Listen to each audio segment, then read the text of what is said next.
نبداو نقلو الدجاج البلون بولي قسمتو دي بتي مورسو، زيدلو لي زيبيس ملح فلفل كحل بابريكا وزنجبيل وشويه تاع ثوم اون بودر.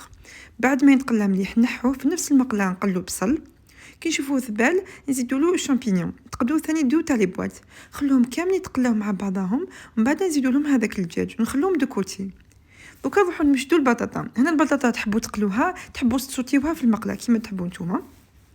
ومن بعد وجدناهم كامل نروحو نديرو لا كريم دو فروماج اللي ندير فيها حليب كريم ليكيد شويه تاع فلفل كحل ونواه موسكاد، نديروهم في المول، نديرو طبقه تاع لا كريم دو فروماج، طبقه تاع البطاطا، ومن بعد نزيدو فوقها طبقه تاع هذاك الميلانج اللي وجدناه لا فارس تاع البولي والشامبينيون، ونزيدو نكمل بالبطاطا، ومن بعد نديرو لا كريم دو فروماج من الفوق ونعمروها بالموتزاريلا ولا الفرماج رابي وندخلوها طيب في الفوق على 200 درجه. هكذا كان غراتان تاعنا واجد ويجي هايل.